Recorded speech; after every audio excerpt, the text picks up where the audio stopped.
لە دەستپێکی یاریەکانی هەفتەی نوێمی خولیەستێرەکانی عێراق لەسەر یاریگای میسانی ئۆڵمپی هەولێر بووە میوانی نەفتی میسان. چارەگە کاشمێری یەکەم یاریەکە هیچی لە خۆ نەگرت.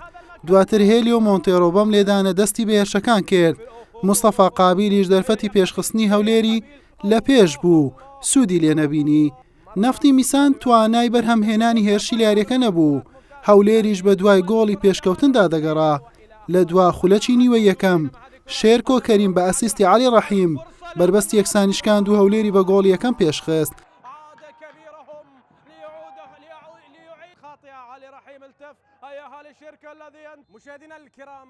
لا نیوەی دۆم هەردوو تیپ کۆمەڵێک هێرشیان بۆ هەڵکەوت تا گۆڕانکاری بەسەر ئەنجام یاریەکەدا بێنن. ئەم موشەکە یوسف بن سۆدا لە گۆڵ نزیک بوو. گۆڵ پارێزەکەی نەفتی میسان بۆ گێڕەرەوەی. نەفتی میسان ناوە بە ناوە هەوڵی یەکسانکردنەوەی ئەنجامەکەی دەدا.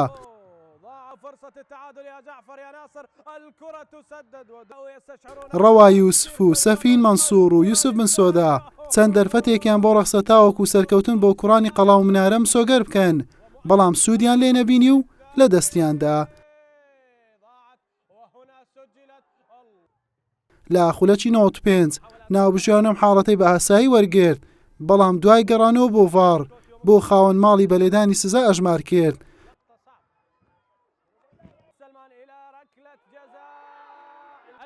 سەجاد جەبار ئەنجامەکەی پێ یەکسان کردەوە، یاریەکەش بەم یەکسانیە کۆتایی هات. بەم شێوەیە هەولێر کۆی خاڵەکانی بەرز کردەوە بۆ 15 خاڵ و بە کاتی لە خانەی دووەمی ڕیزبەندیە. نەفتی میسانیش بە 12 خاڵ لە ناوەڕاستی ڕیزبەندی مایەوە. حوسێن محەممەد، کەناڵی پێام.